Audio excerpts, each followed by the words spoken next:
Kutay. Oy gel Kutay, gel Kutay, gel.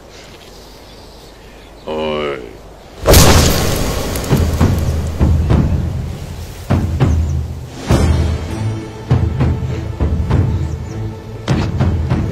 Gel Kutay, gel Kutay.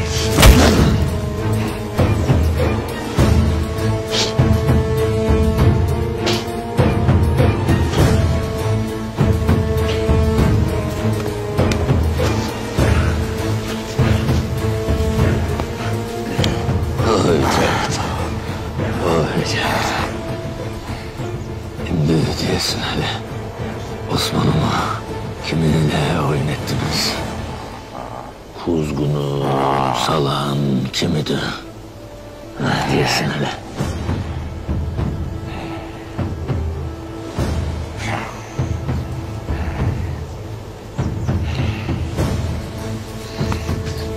Senin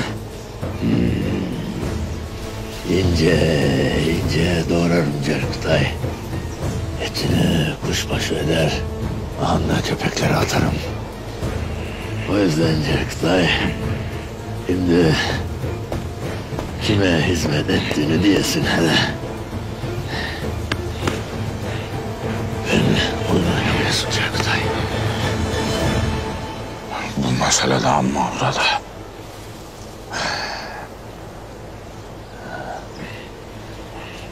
Uzatmayalım o vakit.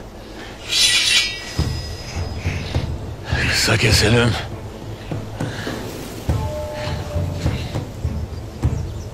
Elbet boğazını da kesmeyeceğim.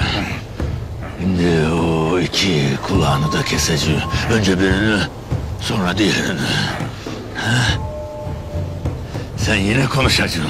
Yine konuşacaksın. Lakin bu sefer konuştuklarını duymayacaksın. Bu kulaktan başlayalım. Dur. Yavlak Arslan.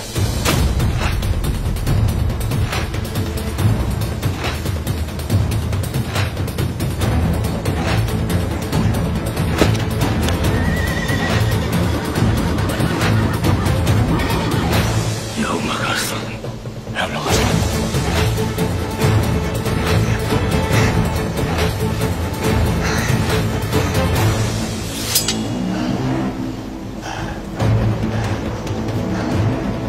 Yavlak Arslan. Yavlak Arslan. Yavlak Arslan. ATV kanalına abone olun, hiçbir şeyi kaçırmayın.